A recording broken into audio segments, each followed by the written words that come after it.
ፈሪያቱ እኛስ ካለን እስክንሞት ድረስ አለነ ደማችን ጠብ ይላል። የጥምቀት የመስቀል በዓል ደማችን እዚሁ ላይ ካልፈሰሰ በምንም ተአምር አይቀርም። ሰው እንዴት ገበታውን ይረሳል?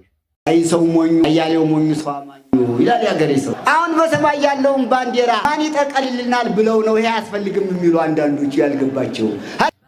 የመስቀል በዓል ቢያልፍም ሁለት አስገራሚ ነገሮች መስቀል አደባባይ ተከስተዋል። እነሱን ላብነት ልጥቀስላችሁ። ዲያቆን ክርስቶፎሮስ አርፈ ተቀመጥ የሚል ዛቻ እየደረሰው ነው የሚገኘው። ሄሎ ወንድሜ ክርስቶፎሮስ ብታርፍ አይሻልም? ያ ለድንግል ማርያም የተከራከረው ወንድማችን ባሮኬ ዛሬ መስከረም 19 ታስታውሳላችሁ የፍርድ ቤት ቀጠሮ እንደነበረበት በዚህ ቀጠሮ ላይ ተገኝቶ እንግዲህ ፍርድ ቤቱ ደስ በሚል ሁኔታ በ30 ሺህ ብር ዋስትና እንዲፈታ ወስኗል ማለት ነው። እንግዲህ ደግሞ ሌላ ነገር ሳይመጣ እግዚአብሔር አምላክ በሰላም አምላከ ቅዱስ ገብርኤል ረድቶን በሰላም በዚህ በተባለው ገንዘብም ተከፍሎ በሰላም እንዲፈታ የአምላካችን ቅዱስ ፈቃድ ይሁንልን። ሰላም እንዴት አላችሁ? እግዚአብሔር የተመሰገነ ይሁን። ዛሬ ማስተማሪና የተለያዩ መረጃዎችን ይዤ ወደ እናንተ መጥቻለሁ። እንግዲህ ዛሬ የምንመለከተው እጅግ በሚያሳዝን ሁኔታ ዘአማኑኤል መጋቤ ሐዲስ ኢንጂነር ዘአማኑኤልን ታውቁታላችሁና ሲያስፈራራቸው ነበር። ለምንድን ነው ያስፈራራቸው የሚለውን እናያለን። በጣም አስገራሚ ነገሮችንም ሌሎችንም ነገሮች እንመለከታለን። ስለ ባንዲራ ሊቀ ሊቃውንት ዕዝራ ተናግረዋል በድፍረት ስለ መስቀልና ስለ ጥምቀት በዓላችንም ምን መሆን እንዳለበት አንገቴን እሰጣለሁ እስከማለት ደርሰዋልና እነዚህንና ሌሎች ነገሮች እንመለከታለን። እስከ መርሐ ግብሩ ፍጻሜ አብራችሁን ቆዩ። ይህን ቪዲዮ ላይክ በማድረግ ቤቱን ሰብስክራይብ በማድረግ ጀምሩት። እስቲ አንድ አስገራሚ ነገር ላስቀኛችሁ። የመስቀል በዓል ቢያልፍም ሁለት አስገራሚ ነገሮች መስቀል አደባባይ ተከስተዋል። እነሱን ላብነት ልጥቀስላችሁ። የመጀመሪያው እኚህ ከላይ የምታዩቸው የኢትዮጵያ ካቶሊካዊት ቤተክርስቲያን ሊቀ ጳጳስ ካርዲናል ብርሃነ ኢየሱስ ሲሆኑ ለመስቀል በዓል የተገኙት በአባቶች ተጋብዘው ነበረ። የመጀመሪያው አስገራሚ ነገር የሚጀምረው አሁን ነው። ደመራው ሲለኮስና የእሳቱ ነበልባል ሲነሳ የራሳችን አባቶችና አስተባባሪዎች መስቀል አደባባይ ለቀው ሲወጡ የኢትዮጵያ ካቶሊካዊት ቤተክርስቲያን ሊቀ ጳጳስ ካርዲናል ብርሃነ ኢየሱስ ግን ደመራው ተጀምሮ እስኪጠናቀቅ ድረስ ከህዝቡ ጋር አምሽተዋል። ህዝቡ በፍቅር አብሯቸው ፎቶ የተነሳ ክብር ሲሰጣቸው ማየት በራሳችን አባቶች የተናቀን ያክል እንዲሰማን አድርጓል። በዚህ አጋጣሚ ለካርዲናልን ክብር ይስጥልን እንላለን። በሁለተኛ ደረጃ አስገራሚ ነገር የነበረው በማርሽ ባርድ የቀረበው መዝሙር ሳይሆን ዘፈን መሆኑ ነው። ከዘፈኖቹ መካከልም የሰማኸኝ በለው፣ አሸብርቋል የዛሬው ቀን፣ የአስቴር አወቀ አበባየሆሽ፣ የመሐሙድ አህመድ ሰላም ሰላም የሚሉት ዘፈኖች ነበሩ። በመንፈሳዊ በዓል ላይ በመንፈሳዊ መድረክ ላይ ዘፈን መዘፈኑ በዓሉን አናጋሪ ያደርጎት አልፈዋልና ለወደፊቱ እንደ እግዚአብሔር ፈቃድ አይነት ነገሮች ባይደገሙ ለማለት ነው። ግን ትዝብቴን ላካፍላችሁ ብዬ ነው። ይህንን ሐሳቡን ሼር፣ ኮፒ ሊንክ፣ ሪፖስት እና ሜንሽን አድርጋችሁ ለብዙ ሰዎች እንዲደርስ ታደርጉ ይጠይቃለሁ። አመሰግናለሁ። ለተከታተላችሁት ነው እንግዲህ የካቶሊኩ ፖፕ ናቸው። ካርዲናል ብርሃነ ኢየሱስ ይባላሉ። በጣም ደስ ይላል። እንግዲህ የእኛም አባቶች እንዲሆኑ ነው የምንፈልገው። በዓሉ ተከብሮ ታጅቦ ዝም ብሎ መሄድ ሳይሆን ከምዕመናኑ ጋር ከልጆቻቸው ጋር ስለ በዓሉ ማስረዳት፣ ልጆቻቸው ጋር አብረው መሆን፣ ቡራኬ መስጠት፣ መባረክ፣ ማስታወሻዎችን መነሳት ምንም እንትን የሚለው ነገር አይደለም እና በጣም ደስ ይላል። ሰው በዚህ ይደሰታል። አባቶቻቸው ናቸው፣ ያከብራል። ማንም እነሱ ላይ ጉዳትን ለማድረስ የሚያስብ የለም። መንፈሳዊ ቦታ ነውና እንዲህ አይነት ነገሮች ቢኖሩ እጅግ የሚያስቀና ነውና እንግዲህ እኛ አባት እስከ መጨረሻው እዛ ሆነው ከሰው ጋር እየተዘዋወሩ በተለያየ ነገርም ከካቶሊክ ጋር ብንለያይም አንድ የሚያደርገን ነገሮች አሉና እነዛን ነገሮች እየገለጹ በተለይ ከቱሪስቱ ከውጭ ከመጡ ቱሪስቶች ጋራ እንዲህ አይነት ነገሮችን ማድረግ በጣም ደስ ይላልና ደስ ስላለኝ ነው። እሺ ስለ ሊቀ ሊቃውንት ዕዝራ እስቲ እንሂድ። ፈሪያቱ እኛስ ካለን እስክንሞት ድረስ አለነ ደማችን ጠብ ይላል። የጥምቀት የመስቀል በዓል ደማችን እዚሁ ላይ ካልፈሰሰ በምንም ተአምር አይቀርም። ተወደደም ተጠላ በሃይማኖታችን አናፍርም። በሃይማኖታችን ወደኋላ አንልም። አሁንም ጀምሮ አንገቴን እሰጣለሁ። ምንም ታም አይዞ ካከበርከው ትከብራለህ። ከፈራ ፈሪ እኮ አያመልጥም።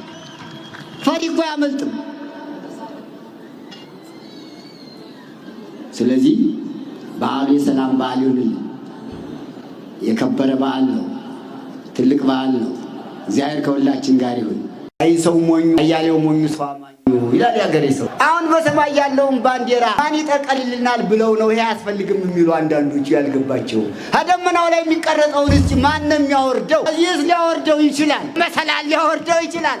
የሰማዩን ባንዲራ በምን መሰላል ሊያወርደው ይሆን? ገና አልገባውም እኮ ገና ነው። ሰው የያዘውን እየጣለ ያልያዘውን ይጨብጣል። ይቺ በዓል ለዘላለም ናት፣ አትርሷት። ከነጠቅ በኋላ መመለሻ የለም። ተጠንቀቅ። ሁለቱን የጥምቀትና የመስቀልን ደመራ በዓል አደባባይ አላከበር ነው። ይህን ድል ተጠቀምበት። ወደ ኋላ አትበል፣ አትሽሽ። ማን ልትሰጠው ነው በዓሉን? ብሰል ጥሪያቱን ያዝ፣ ራስህን ጠብቅ። አንተ ካልጠበቀው ማን ሊጠብቅልህ ነው? ረከብ ያንተ ነው። ዳር ተመልካቻቱን መስቀሉ ያንተ ነው። ጥምቀቱ ያንተ ነው። በዓልህ ነው። እግዚአብሔር ይመስገን። መሀል ላይ የሚለጠፍ ነበር፣ የለም። ይህን የተለጠፈውን አንሳ። አሁን ብዙ ባንዲራ ምክንያቱም ስለ ባንዲራው አላፍርም። ኢትዮጵያና ኦርቶዶክስ ተዋሕዶ ሃይማኖት እኮ መስቀልና ማተብ ናቸው።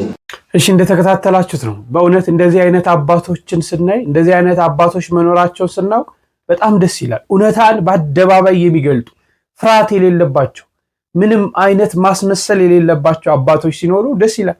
በቃ የመስቀልና የጥምቀት በዓላችንን ምን እንደሆነ እየገለጡ አትፍራ ለማክበር የሚመጣውን ነገር ለመቀበል አትፍራ አለው እኔ ከፊት እኛ እስካለን ድረስ ብለው እንዲህ አይነት አባቶች ሲያበረቱ በተለይ ስለ ባንዲራውን በሰማይ ያለው ሲናገሩና አባቶቻችን መምሰል ያለባቸው እንዲህ ነው። ልጆቻቸው ይከተሏቸዋል በደስታ ማለት ነው። ማንም አባት እንዲህ ሲሆን ልጆች አባቶቻቸው እንዲነኩ እንኳን አይፈልግም። ዛሬ ግን ልጆች ከፊት እየቀደሙ እየጮሁ አባቶቻችን ዝም ማለታቸው ነው ብዙ ችግር እያመጣብን ያለው። ምናልባት እነሱ በመንፈስ ቅዱስ ስለሚመሩ ከኛ በላይ ሊያስቡ ከኛ በላይ የተለያዩ የሚያዩባቸው መንገዶች እንዳሉ አምናለሁ። ግን አይዟችሁ ብለው ልጆችን ማረጋጋት የመሰለ መንጋውን መጠበቅ እረኛ መሆንን የመሰለ ነገር የለምና ሊቀ ሊቃውንት ዕዝራ እንግዲህ በተለይ አንድ ነገር ምንድነው ያስተዋልኩት ትሉ በዚህ በመስቀሉ በዓል በተለይ እመቤታችን ስዕል ይዛችሁ አትጡ ያሉት አባ ጻን ካሉ በኋላ ከፍተኛ ንቅናቄ ነበር። በጋምቤላውም ብታዩ ብፁዕ አቡነ ሩፋኤልን ጨምሮ ስለ እመቤታችን ከፍ አድርገው ስለ ሃይማኖታቸው ሲናገሩ፣ በጎንደሩም ብታዩት እነ ሊቀ ሊቃውንት ዕዝራ እነ ብፁዕ አቡነ ዮሐንስ ከፍ አድርገው ሲናገሩ፣ በባህር ዳሩም ስታዩ ብፁዕ አቡነ አብርሃም እንደዛ ከፍ አድርገው ስናይ፣ በወላይታ ተመልክታችሁ ከሆነ ብፁዕ አቡነ ይስሐቅ ስለ ማርያም እስከ መሸለም ድረስ የተደረሰበት ስለ ሃይማኖታቸው ሲናገሩ የነበሩት እና እንደዚህ አይነት አባቶችን አይተናል። እንዲህ አይነት ደስ የሚሉ ነገሮች ታይተዋል። በወጣቱ በምዕመናኑ በአማኙ መካከል የነበረው ነገር እጅግ የሚያስደስት የመነቃቃት ነገሮች እንደነበሩ ተመልክተናልና አባቶች እንዲህ ሆነው ከልጆቻቸው ፊት ሲቀድሙ አለንላችሁ፣ በርቱ፣ አይዟችሁ ብሎ ሃይማኖታቸውን ሲገልጡ፣ ስለ ሀገር ሰላም ሲጨነቁ፣ ስለ ሀገር ፍቅር ሲጨነቁ ስንመለከት ደስ ይላል ማለት ነውና እንደዚህ አይነት አባቶችን እግዚአብሔር አምላክ ያብዛልን ለማለት እወዳለሁ። እስቲ እዚሁ ጋር አንድ ነገር ላሳያችሁ። ሰው እንዴት ገበታውን የበላበትን እንዴት ይረሳል ይላሉ አንድ አባት። ሰው እንዴት ገበታውን ይረሳል? አነ ውእቱ ህብስተ ሕይወት፣ የህይወት እንጀራ እኔ ነኝ አለ። ማን? ልጇ ኢየሱስ ክርስቶስ። በዮሐንስ ወንጌል በምዕራፍ 6 ከቁጥር 35 ላይ የህይወት እንጀራ እኔ ነኝ። ማን? ልጇ። የህይወትን እንጀራ የወለደችልን ማናት? ድንግል ማርያም። እኛ እንጀራ የምንበላበት ገበታ የሆነችልን ማናት? ማዕድ የሆነችልን ማናት? ድንግል ማርያም። አይደለም እንዴ? ይሄ ብቻ አይደለም እኮ የዓለም እናት መሆኗን፣ የደቂቅ አዳም የአዳም ልጆች እናት መሆኗን በዕለተ ዓርብ በመስቀል ስር እናት ስለሆነች እነሆ ልጅሽ ብሎ ድንግል ማርያምን እናቱን ለዮሐንስ አስረክቧል። ዮሐንስ ወንጌላዊ ዮሐንስ ደግሞ ዓለምን ወክሎ ድንግል ማርያምን ወደ ቤቱ ይዞ ገባት። በማቴዎስ ወንጌል በምዕራፍ 1 ከቁጥር 20 ላይ ማርያምን ለመውሰድ አትፍሩ ተብለናል። ለጊዜው ለቅዱስ ለጻድቁ ዮሴፍ ነው፣ ግን ጊዜው ግን ለሁላችን ነው። እናትነቷ ለሁላችን ነው። እናትነቷ ለዓለም ሁሉ ነው የተሰጠው። ስለዚህ እናት ሆና ለዓለም የተሰጠችው በዕለተ ዓርብ ነው። በማን በኩል? በወንጌላዊ ዮሐንስ በኩል። በዮሐንስ ወንጌል በምዕራፍ 19 ከቁጥር 25 ላይ ተመዝግቦ እናገኘዋለን። ይሄ ብቻ አይደለም፣ ቅዱሳንም አመስግኗታል። ጻድቁ አባ ሕርያቆስ በቅዳሴ ማርያም ኦ ማርያም በእንተ ዚናፈቅረኪ ወናቤኪ እስመ ወለድኪ ለነ መብላ ጽድቅ ዘበአማን ወስተ ሕይወት ዘበአማን። ማርያም ሆይ ስለዚህ እንወድሻለን፣ ከፍ ከፍ እናደርግሻለን። እውነተኛ የጽድቅ መብልና እውነተኛ የሕይወት መጠጥ ወልደሽልናልና ብሎ አመሰገኗት። ቅዳሴ ማርያም ከቁጥር 9 ላይ ሊቃውንት አንብቡት። ስለዚህ እመቤታችን ገበታችን ናት። ገበታችን ለምንድን ነው የምንረሳ እንዴ? በቆሎ ትምህርት ቤት በእንተ ስሟ ለማርያም የእመቤታችን ስሟ ምግባችን ነው፣ ስሟ መጠጣችን ነው፣ ስሟ ክብራችን ነው፣ ስሟ ልብሳችን፣ ሕይወታችን ነው። አዎ ራሱ ልጇ ኢየሱስ ክርስቶስ እኮ ነው ተናገረው፣ አነ ውእቱ ኅብስተ ሕይወት። እንዴ የሕይወት እንጀራ የዓለም እንጀራ እኔ ነኝ። ከዚህ የበላ ከዚህ የጠጣ ለዘላለም አይራብም አይጠማም። ከማን የተገኘ? ከድንግል ማርያም የተገኘ ምግብ መጠጥ። በዕለተ ዓርብ በመስቀሉ ላይ እንደ በግ የታረደው ደሙ የፈሰሰው። ስለዚህ እናታችን ድንግል ማርያም አዎ ሰማያዊ ማዕዳችን ገበታችን ናት። እንጀራ መጠጥ ያገኘንባት በረከቷ ይደርብን። እንደተከታተላችሁት ነው። በተለይ ለአባቶቻችን እመቤታችን ቅድስት ድንግል ማርያም ገበታ ናት። እንዴት የበሉበት ይረሳል ነው። ለምን በእንተ ስሟ ለማርያም ብለው ነው ለምነው በዱር በገደሉ በዛ በጎጆ ትምህርት ቤት ሳሉ በእሷ ስም ነው ሲመገቡ የኖሩት። እንኳን እነሱ እኛ ድንግል ማርያም በዚህ በዓለማዊ እንኳን ለምንኖር ሰዎች ምን ያህል እናት እንደሆነች፣ ምን ያህል ፍቅር እንደሆነች፣ ምን ያህል ሮሮ እንደሆነች፣ ምን ያህል ፈጥና እንደምትደርስልን ሁላችንም እናውቀዋለን። እና እንደው ገበታችን እንዴት እንረሳለን? የበላንበትን እንዴት እንረሳለን? እናት የሆነችን ከምድራዊ እናት በላይ እናት የሆነችን ክርስቶስ እናታችሁ እንኩ ብሎ ያውም በመስቀሉ በዓለ መስቀልን ስናስብ መስቀል ስር የነበረች በመስቀል ላይ ሆኖ ክርስቶስ ከሰጠን ስጦታዎች መካከል አንዱ ይሄ ነው። ደሙን አፍሶ ስጋውን ቆርሶ እንድንበት የዘላለም ሕይወት እንድናገኝ ሰጠን። ከዛ ሁለተኛ ስጦታ በመስቀል ላይ ምን ሆኖ ሰጠን?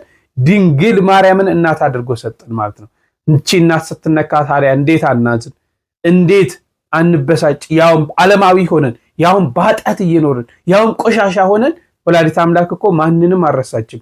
እንኳን አማኙን ነው የምነግራችሁ፣ እንኳን ያመናትን እንኳን አማላጅ ናት የአምላክ እናት ናት ፈጥና ትደርስልኛለች ብሎ ያመናትን ይቅርና የሌሎች ቤተ እምነቶች እኮ ሲጨንቃቸው ወደ እመቤታችን ነው የሚሄዱት። ማርያምን ነው የምላችሁ። በየጸበሉ ብትሄዱ የኪዳነ ምሕረት ለምሳሌ በዚህ በሽሮ ሜዳ በእንጦጦ ኪዳነ ምሕረት ቤተክርስቲያን ፈዋሽ ጸበል አላት እመቤታችን። ጸበሏ ፈዋሽ ነው ኪዳነ ምሕረት። በዚህ ኪዳነ ምሕረት ጸበል ሙስሊሞቹ ደሪያቸውን ይህን እንትናቸውን አድርገው ይመጣሉ፣ ይጠመቃሉ። ዞር በሉ ብላ ቤተክርስቲያን የእናንተ ሌላ ቤተ እምነት ናችሁ ዞር በሉ ብላ አታባርም። ገብቷቸው ይመጣሉ ብሎ ድነው ይሄዳሉ፣ ፈውስ አግኝተው ይሄዳሉ። በጣም የሚገራርም ታሪክ አለ ስለ እመቤታችን ማለት ነው፣ እንዴት አድርጋ እንደምትፈውስ። እሺ እመቤታችን በዚሁ ተያይዞ ጸሎት ትሰማለች እንዴ ለሚሉ አካላቶች ይሆን ዘንድ እስቲ እንስማው።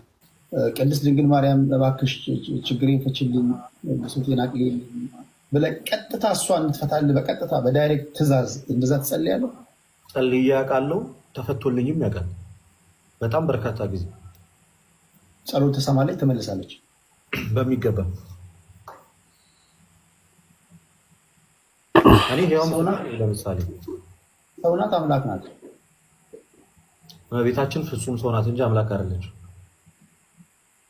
ስለዚህ ጥያቄ ትመልሳለች ማለት ትሰማለች። ኦፍኮርስ የሰውን ጥያቄ መስማትና የሰውን ጥያቄ መመለስ እኮ አምላክ ብቻ የሚያደርገው ነገር ወይም ደግሞ በአምላክነት ደረጃ ላይ ብቻ ያለ ስራ የሚሰራ አይደለም።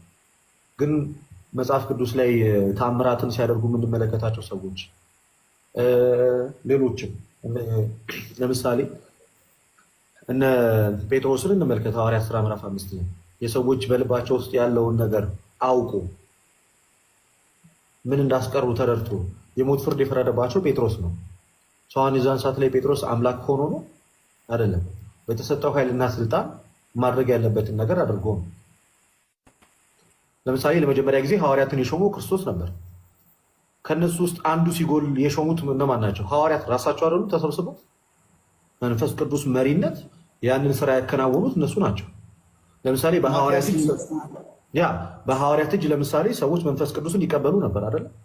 ሌሎቹ እጅ ሲጭኑ መንፈስ ቅዱስን መሙላት አይችሉም። ሐዋርያት ብቻ ግን ይህን ሲያደርጉት መንፈስ ቅዱስን ይሞላሉ በሰዎች ላይ እጃቸውን በመጫን። አሁን ይህን ማድረጋቸው አምላክ አያሰኛቸው፣ ግን እጅግ ቅድስናና ፍጹምነት ደረጃ ላይ ከመድረሳቸው የተነሳ ይህንን ነገር ሲያደርጉት እንመለከታል። ያዕቆብ መልእክት ምዕራፍ 5 ከቁጥር 15 እስከ 16 እርስ በርሳችሁ የጻድቅ ሰው ጸሎት በጽራዋ እጅግ ኃይልን ታደርጋለች፣ እርስ በርሳችሁ ተናዘዙ ብሎ የሚናገረው ነገር አለ። አንዱ ለአንዱ መናገር ክርስቶስ ኢየሱስ በቤተክርስቲያን ውስጥ የሰራውና ያደረገው ነገር ከኛ ቀድመው የበረቱትና የጸኑትን ክርስቲያኖችን የእነሱን እርዳታ መጠየቅ ምንም ክፋት የለው። ምክንያቱም የደከመውን የበረታው እንዲያገዘው ጭራሽ መጽሐፍ ቅዱሱ ስለሚያዝ ማለት ሶኔ እነሱን ለእገዛ መጠየቄ ይህ መጽሐፍ ቅዱሳዊ የሚያደርገኝ አይደለም። ለምሳሌ ጳውሎስን ለመመልከት እንችላለን። በአንደኛ ቆሮንቶስ ምን እንዳለ ጳውሎስ በቀላሉ ማየት እንችላለን። አንደኛ ቆሮንቶስ ምዕራፍ 12 ላይ ከቁጥር 12 ላይ እንደዚህ ይላል፣ አካልም አንድ እንደሆነ ብዙ ብልቶች እንዳሉት፣ ነገር ግን የአካል ብልቶች ሁሉ ብዙዎች ሳሉ አንድ አካል እንደሆኑ ክርስቶስ ደግሞ እንዲህ ነው። አይሁድ ብንሆን፣ የግሪክ ሰዎች ብንሆን፣ ባሮች ብንሆን፣ ጨዋዎች ብንሆን፣ እኛ ሁላችን በአንድ መንፈስ አንድ አካል እንድንሆን ተጠምቀናል፣ ሁላችን አንዱ መንፈስ ጠጥተናል እያለ ይናገርና ለምሳሌ አካል ሁሉ ዓይን ቢሆን መስማት ወዴት በተገኘ፣ ሁሉም መስማት ቢሆን ማሽተት ወዴት በተገኘ። አሁን ግን እግዚአብሔር እንደወደደ ብልቶች እያንዳንዳቸው በአካል አድርጓል። ሁሉም አንድ ብልት ቢሆኑ አካል ወዴት በተገኘ። ዳሩ ግን አሁን ብልቶች ብዙዎች ናቸው፣ አካል ግን አንድ ነው ይልና አንድ ብልት ቢሰቃይ ብልቶች ሁሉ ከእርሱ ጋር ይሰቃያሉ። አንድ ብልትን ቢከብር ብልቶች ሁሉ ከእርሱ ጋር ደስ ይላቸዋል። እናንተም የክርስቶስ አካል ናችሁ፣ እያንዳንዳችሁ ብልቶች ናችሁ። ስለዚህ የደከመውን ወይም ደግሞ የዛለውን ወይም ደግሞ አንዱ ሲታመም ያኛውም ህመሙን ይጋራል። ስለዚህ የበረታው የደከመውን እንዲያግዘው፣ የደከመው ደግሞ የበረታውን ድጋፍ መፈለጉ ይሄ በቤተክርስቲያን ውስጥ ያለ ክርስቶስ ኢየሱስ የፈጠረው ህብረት ነው እንጂ እኛ እርስ በራሳችን ያመጣ ነው አይደለም። ምክንያቱም እሺ፣ ለመምህራችን እግዚአብሔር አምላክ ቃለ ሕይወትን ያሰማልን። እንደተከታተላችሁት ነው። እሺ፣ መጋቢ ሐዲስ ኢንጂነር ዛማኑኤል እነማንን ለምንድን ነው ያስፈራራቸው? ቀጣ ደወለ። ወንድሜ ክርስቶፎሮስ ፋይሻለ ማልበል ወንድሜ፣ በነገራችን ላይ እዚህ ጋር ማልበል የምለው ጠፍቶኝ ምናምን አይደለም ወይ ስልኩ የነበረ የሆነውም አይደለም። የእኔ ስልክም እንግዲህ የሰጡት አካላት ሰጠውታል። ኦኬ፣ ምንም ችግር የለውም፣ እንተዋወቃለንም። ግን ራሱ እንዲናገር ከምፈለግ ነበረ። ያው ይለያል፣ ምንም ችግር የለውም። ወንድሜ ክርስቶፎሮስ ብታርፍ አይሻልም? ማልበል ወንድሜ፣ ቀረፍ ብያለሁ። የመጨረሻ ነው። አማን ነህ? ያ አረፍ ብያለሁ፣ የመጨረሻ ነው አለ። እንግዲህ ያን ዕለት አማን ነው ወይ ስለው ዘጋ ማለት ነው። እና እንደ ዘጋ እንግዲህ እንደገና ደግሞ መልሼ ደውል። አማን እንዴት አለ ወንድሜ? እየዛትክብኝ ነው? በቤተ ክርስቲያን ጉዳይ ስትወሰልት ነው ያዝኩህ። ሌባና ወንበሬን ማንንም ነው የማልመረው። ምን እየዛትክብኝ ነው? አንተ እየዛትክብኝ ነው? እየዛትክብኝ ነው? ያ ምክንያቱም አሁን እዚህ ጋር ለምንድን ነው ዝም ያለው? በአንድ በኩል ነቄ ለመሆን ይሞክራል፣ በአንድ በኩል ደግሞ ሞኝ ነው እና ሪከርድ ሊደረግ እንደሚችል ስለገባው ይሄ መጨረሻ ነው፣ በአካልም ተገናኝተን አናውቅም፣ እንደዚህም አይደለም እንደዛ፣ ስለዛ ብታርፍ ይሻልሃል ነው ያለው። እና እኔ ደግሞ አይ እኔ እንደው ይቅርታ አድርግልኝና ለሌባና ለወንበዴ በቤተክርስቲያን ጉዳይ መጥተውብኝ ምንም አይነት ዛቻና መስፈራሪያ የሚያቆመኝ አይነት ሰው አይደለሁም አይነት የሚል ምላሽ ነበር የሰጠሁት በወቅቱና እንግዲህ እሱ የፈለገውን አይነት አካሄድ ይሄድ፣ ምንም ችግር የለውም። ቤተክርስቲያን ግን እውነት ለመናገር ታሳዝናለች። አባት እንደሌላት ልጆችም እንደሌሏት በዚህ ልክ አይኑን አፍጦ ጥርሱን አግጦ ወንበዴያዊ በሆነ አካሄድ ለአንዳንዶቹ እዚህ ማህበራዊ ሚዲያ ላይ ገንዘብ እስከ መክፈል ድረስ ነው የሚደርሰው ይባላል። እና እንግዲህ በአትሊስት የምንሰማውን ጭምጭምታ ነው። መሬት ላይም ባለው እንዲህ አይነት አካሄዶች እንዳሉ ይሰማል ዞሮ ዞሮ። እና በዚህ ልክ እንግዲህ እየሄደ ያለ ሰው በጊዜ ባክህን ተመለስ፣ አሁንም ወደ ራስህ ተመለስ። በዛም በዚህም የሰበሰብከው ገንዘብ እንትን አይልህም፣ ዝናውም የትም በቃ እንዲሁ ይቀራል። የበደልካትን እህት ካሳት፣ የበደልካትን ቤተክርስቲያን ካሳት ከመቼውም ጊዜ በላይ ደግሞ እና ወደ ቀልብ ተመለስ፣ ንስሐ ግባ። ዲያቆን አይደለህም? አስቀምጥ፣ የምታደርገውን ነገር አስቀምጥ። ትክክል አይደለም። በቤተክርስቲያን መሸቀሉ ይብቃ ከዚህ በኋላ። በቃ ምንድነው ውስጥ የጎደለብህ ነገር ምንድነው? እሱም ይናገራል። በነገራችን ላይ ምንድነው የጎደለብህ ነገር? ምንድነው ያጣኸው? ሁሉንም ነገር ቤተክርስቲያን ሰጥታለች። እረፍ ነው ያለው አይደል? ከዚህ የተለየ ነገር ብለነዋል። እና ቤተክርስቲያንን ግን በአደባባይ ለምን በዚህ ልክ በያማንያን ዘንድ ሳይቀር እንድትሰደብ ለምን አደረካት ነው ያለው። እንደዛ እኮ ነው ያለው። እና ንስሐ ግባ እባክህን። እና በአደባባይ ነው ይህንን ጉዳይ ያደረከው። በአደባባይ ናና ማጥራት ያለብህን ነገር አጥራ ነው ያለው። ዛሬም እያልን ያለ ነው። በዚህ አጋጣሚ ከስርም እየሰማ ነው። ብዙ አካውንት ነው ያለው እና በዋናው አካውንት ባታዩት በሌሎች አካውንቶች ገብቶ ይሰማል። አሁንም ቢሆን መምጣት ነው የሚያዋጣው ወንድም አለም እንጂ የሆነ ጊዜ ገሌ ላይ የሆነ ጊዜ ከዛዛቻ ከዛ ምንም አታመጣም። ምንም ነው የምልህ ምንም አይ ነው እንዲህ አይነት የወንብድና ስራዎች እኔ ሲጀመር ልንገርህ በእግዚአብሔር እንኳን የምታምን አይመስለኝም። እኔ ስገባበት ይሄንን አምኜ ነው። በእግዚአብሔር ደግሞ የማያምን ሰው ምን ሊያደርግ እንደሚችል አንተን በማየት እኮ መማር ይቻላል። እዛ የምታደርገውን በሙሉ ድራማ ማለት ነው። በነገራችን ላይ እግዚአብሔር መንፈስ ቅዱስ የተለያቸው ሰዎች እንዲህ ነው የሚያደርጉት። ለእናንተ ዲያቆን ናቸው፣ ግን ሰይጣን ናቸው። ሪሊ ሰይጣን ናቸው ማለት ግብራቸው ነው ብላችሁ ለእናንተ እንደዚህ የሚያገለድሙ መጋቢ ሐዲስ ምናምን ናቸው። ሪሊ ግን ህይወታቸው ግን በቃ ሌላ ነው ማለት ነው። እዚህን ድብና አድርጌ ነው የማውቀው፣ ድብና አድርጌ ነው የምረዳ። እንዴ ምን ሆነ ነው ሞኝ ይመስላለሁ እንዴ?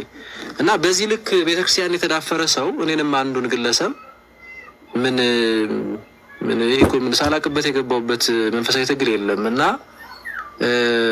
በዚህ ልክ ነው አሁንም እየሄደ ደግሞ አንዳንዶቻችሁ ደግሞ እያጨበጨባችሁለት ምናልባት ጉዳዩን ደግሞ ባለመረዳት እንደው ችግር የለውም እኮ እኛ ይቅርታ አድርገንልሃል እንደው በቃ ችግር እያላችሁም የምንመለከተው እና ጀግናው የማይሰበረው ምናምን እያላችሁ ማለት ነው።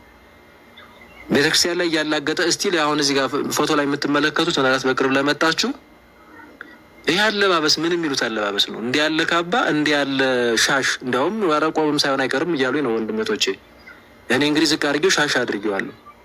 እዛ ልብሰ ተክህኖ ከነመጾር መስቀሉ የምን የዲያቆናት ግን ዲያቆን ነው ወይ? አይደለም።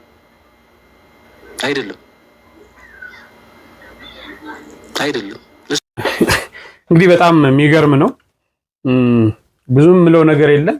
ግን እንዲህ አይነት ኦርቶዶክሳዊ ትምህርት ነው ወይ እየደወሉ አታርፍም ብሎ ማስፈራራት ትክክል ነው ብዬ አላስብም። ለምሳሌ እንግዲህ ይህ ልጅ ባሉበት ተግባር ከሌለበት ያንን ተግባሩን አንደኛ ወጥቶ ትክክል እንዳልሆነ ባሉበት በሚጠየቅበት ሁኔታ መመለስ፣ ካልሆነ እኮ ቤተክርስቲያንን ታው ትክክል አይደለም፣ በጣም ብዙ ጸጋ ሰጥታለች ቤተክርስቲያን የምታገለግልበት፣ ነገር ግን የክህነት አገልግሎቱን መተው አለብህ ነው። ምንም እነዚህ ሰዎች እንግዲህ የሰውን ኃጢአት በአደባባይ እያወጡ ነው ብዬ አላምንም። ግን ስርዓተ ቤተክርስቲያንን ህገ ቤተክርስቲያንን ከማስከበር አንጻር ነው። ይህን ደግሞ እሱም ጠንቅቀው ያውቋል። አንድ ነገር ላይ እንደሰማሁት ከሆነ እንግዲህ ከዚህ በኋላ አንተ ቤተ መቅደስም መግባት የለብህም ድቁናም ፈርሷል ትክክል አይደለም ብለው ሲሉት አይ ቤተ መቅደስ እኮ መግባት ችግር የለውም የሚል ነገር ሲያነሳ ሰምቼዋለሁ። እኔ ምን ልል ፈልጌ አይደለም፣ ግን ይሄ ትክክል አይደለም። በቃ ከምዕመናን ወገን ነው። ቀድሞ ወደ ቤተ መቅደስ ማንም ሰው ዲያቆን ሆኖ ካፈረሰ ቀድሞ ቤተ መቅደስ ይገባ ነበርና ያ ነገር ከሆነ በኋላ ይገባል የሚል የለም። በቃ ልክ እንደ ምዕመናን ከምዕመናን ወገን ነው። ግን በሌሎች ዘርፎች ማገልገል ይቻላል። ተምሮ የምርግትና ትምህርት ተምሮ በመርጌቶች ዘንድ ሆኖ ማገልገል ይቻላል። በስብከተ ወንጌል ማገልገል ይቻላል። በሌላ ዘርፍ ቅዱስ ቤተክርስቲያንን ማገልገል ይቻላል። ያ ግን ትክክል አይደለም የሚሉ ነገሮችን ለማንሳት ነው። ካልሆነ ከዛ ውጭ ደግሞ አንዳንዴ እንዲህ አይነት ፈተናዎች ሲመጡብን ራሳችንን ደበቅ ማድረግ ያለብን ይመስለኛል። ደበቅ አድርገን እግዚአብሔር ምን ሊያስተምረኝ ፈልጎ ነው? ከምንድን ያወጣኝ?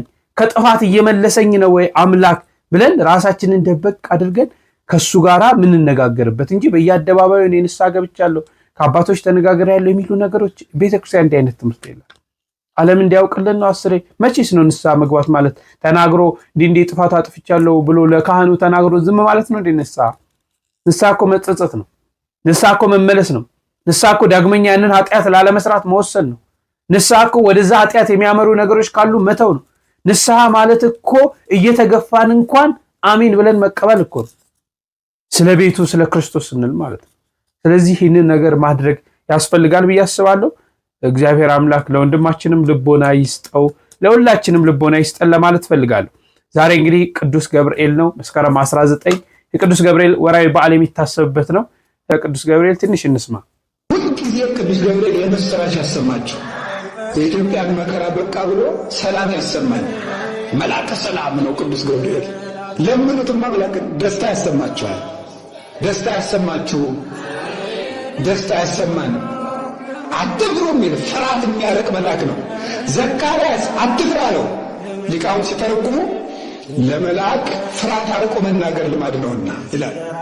መልአክ ፍርሃት አርቆ ይናገራል። ሰይጣን ግን ፍርሃት አርቆ አይናገርም። ፍርሃት ያርቃል፣ የተቋጠረ ይፈታል። የቅዱስ የእግዚአብሔር ስም ያረፈበት ስም ሁሉ ይፈራል። ቅዱስ ገብርኤል ትልቅ ደስታ ተሸክሞ ይመጣል። ያ ትልቅ ደስታ አማኑኤል ይባላል። እነሆ ትወልጃለሽ፣ ስሙን አማኑኤል ትይዋለሽ። አማኑኤል የሚለውን ስም ተሸክሞት የመጣ ቅዱስ ገብርኤል ነው። ሐዘን ለነበረበት ዓለም ለመጀመሪያ ጊዜ የመጀመሪያውን ደስታ ይዞት የመጣው ቅዱስ ገብርኤል ነው። ገብርኤል ወንስ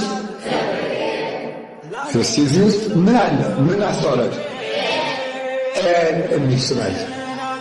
አሁን ገብርኤል ብለን በጠራን ጊዜ በዚህ በቅዱስ ገብርኤል ስም ላይ የማን ስም እንደዚህ ተፈሷል? የእግዚአብሔር ስም ፈሷል። ገብርኤል ሲባል እግዚአብሔር ለዚህ ነው እስራኤልን ስሜ በላዩ ላይ አለና መልአኬን እንዳታሳዝኑት ተጠንቀቁ ያለ። ለዚህ መልአክ ሲሰግድ ለቅዱስ ገብርኤል ሲሰግድለት በላዩ ላይ የፈሰሰ እግዚአብሔር ስም አለ። ይሄን ስም ይዞ ነው የሚመጣ። ቅዱስ ገብርኤል ሲመጣ ገብርኤል ሲሉት ሊቃውንቱ በማህሌት አባቶቻችን በሰዓታቱ መርገፍ መተርጉማንም ሲያስተምሩ ገብርኤል ሲሉት እናንተ መልኩን እየደገማችሁ ገብርኤል ስትሉት የሆነ ነጠላ አካል አይደለም የምትሉት፣ በላዩ ላይ የፈሰሰውን የማንን ስም ጨምራችሁ ነው የምትሉት? የእግዚአብሔርን ስም። ያ ይመጣና ያስከብረናል። ያ ይመጣና የተቋጠረውን ይፈታልናል። ቅዱስ ገብርኤል ግርማ ያለውን ክብር የሚሰጠውን ሞገስ የሚያጎናጽፈውን የእግዚአብሔርን ስም ተሸክሞ ነው የሚመጣው። እስመ እግዚአብሔር ይሁን ክብረ ወሞገሰ። እግዚአብሔር ክብርን ባለሟልነትን ይሰጣል። እያስተጸንሶሙ እግዚአብሔር ተለያውሩ በይዋት በቅንነት ጸንተው የሚኖሩትን እግዚአብሔር ከባለጸግነቱ አሳጥቶ አያስቸግራቸውም። እግዚአብሔር ክብርና ሞገስን ይሰጣል። ገብርኤል የሚለው ስም ይፈራል። ለእኛም ፈራው እንወደዋለን። አጋንንት ይፈሩታል። ለምን? የእግዚአብሔር ስም በላዩ ላይ ፈሷል። ሰይጣን ይፈራዋል። አናብስቱ ይፈራሉ። እሳት ይፈራዋል። የቅዱስ ገብርኤልን ስም ሲመጣ እኮ የሰሎት ብለት እሳት ጸጥ አለ። ታዲያ ቅዱስ ገብርኤል ደግሞ የእግዚአብሔርን ስም ተሸክሞ ነው የሚመጣው። ጎበዝ፣ የእግዚአብሔር ስም እኮ ሰማይና ምድርን እንደ ቅቤ ያቀልጣቸዋል። ይሄን ስም ተሸክሞ ለሚመጣ መልእክተኛ አፈር ትቢያ ቢልሱለት ያንሰዋል እንጂ ይበዛበታል። ይሄን ስም ተሸክሞ ለሚመጣ ገብርኤል ይሄን ይዞ ነው የሚመጣ። እሱ ሲመጣ ለዚህ ነው ምድር ትንቀጠቀጣለች። እምነገቱ ለመላክ በረሃት ምድር አለ ያለ ቅዱስ ዮሐንስ ከመልአኩ ፊት የተነሳ ምድር አበራች ነው የሚለው ራዕየ ዮሐንስ ላይ። ከመልአኩ ፊት የተነሳ ምድር አበራች። ጨለማ የሚፈራው ስም ነው። ገብርኤል ማለት እውነቴን ነው የምነግራችሁ መልአከ ብርሃን ነው። ወሶበሬ እግዚአብሔር ለልዑ እግዚአብሔር ንጽሕናኪ ፈነወ መልአኮ ብርሃናዊ ዘምጽአሌኪ እግዚአብሔር ንጽሕናሽን ቅድስናሽን ባየ ጊዜ ተርታ መልአክ አይደለ ባለሟል መልአኩን ያልታወቀ መልአክ አይደለ ቅዱስ ገብርኤልን መልአከ ጽልመት አይደለ መልአከ ብርሃን ቅዱስ ገብርኤልን ላከል ወደ አንቺ ላከ ነው የነበረ ያቆስ የቅዱስ ገብርኤል ስም ግርማ አለው። ሲመጣ እሳት ይፈራል። በሰለስቱ ደቂቅ በቂርቆስ ጊዜ እንዳየነው የተዘጋ ነገር ይከፍታል። ቅዱስ ገብርኤል ሲመጣ ዳንኤል ሱባኤ ገብቶ የሱባኤ ቁጥር ተገልጾለት ትርጉሙ ጠፍቶት ሲቸገር ቅዱስ ገብርኤል ከች አለ። ትንቢተ ዳንኤል ምዕራፍ 9 ላይ አለ መጻሕፍቱ ከመፈክር ለከ እስመ ብእሴ ፍቶት አንተ ምስጢር ሊተረጉሙልህ የምትገባ ነቢይ ነህና ለአንተ ሊተረጉምልህ መጣ አለው። ሲመጣ ደግሞ እየበረረ መጣ ይለዋል። ቅዱስ ገብርኤል ሰው እንዳ ሲሉት ደስ ይለዋል። ደስ እያለ ነው የሚመጣ። እውነቴን ነው የምነግራቸው። ደስ እያለ ቀን ደግሞ ደስታ ቃድሎታል። ሁልጊዜ በቅዱስ ገብርኤል እንደው በደብሩ በሰፈሩ ሁሉ ዞር ያለ ሰው ደስታ ሳይሰማ አይውልም። ከልቤንም ነግራቸው እንደው ሰበካ ጉባኤው ደብሩ እንዲፈጸም እንደዚያ በብሎ እንዳይመስላችሁ ከልቤ ነው እማምላክ እማምነው እንደምናገር ቅዱስ ገብርኤል የደስታ መልአክ ነው። ዘይት ደስ ያሰኛል፣ ሲቀቡት ፊት ያበራል፣ ደስ ያሰኛል። የእግዚአብሔር ስም ደስታ ነው። ቅዱስ ገብርኤል ይህን ስም ተሸክሞ ይመጣል። ስንጠራው ይህ ስም ይመጣል። ለድንግል ማርያም ደስታ ነገራት። ለሶምሶን እናቶች ለማኑሄና ለእናቱ ለእናት አባቱ መጽሐፈ መሳፍንት ምዕራፍ 13 ላይ እንደምታነቡት ልጅ አጥተው ሲኖሩ ትወልዳላችሁ ብሎ ደስታ ነገራቸው።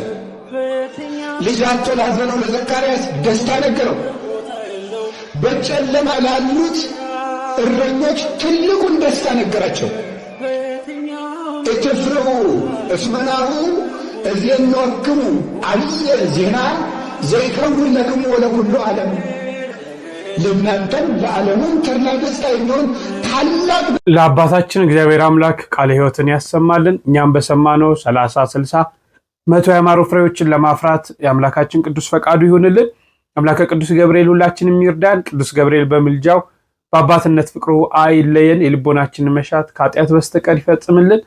እንግዲህ ለዛሬ ያስኩላችሁ ይህን ነበር። ወንድማችንንም እግዚአብሔር አምላክ እንዲያስፈታው ቸር ወሬ እንዲያሰማን እሱ አምላካችን ይርዳን ለማለት እወዳለሁ። በሌሎች መረጃዎች እስክንገናኝ ሐሳብ አስተያየታችሁን እየሰጣችሁኝ ድንገት ሰብስክራይብ ያላደረጋችሁ ሰብስክራይብ በማድረግ ቤተሰብ እንድትሆኑ እየጠየቅኩኝ በሌላ መረጃ እስክንገናኝ ድረስ ቸር ቆዩልኝ።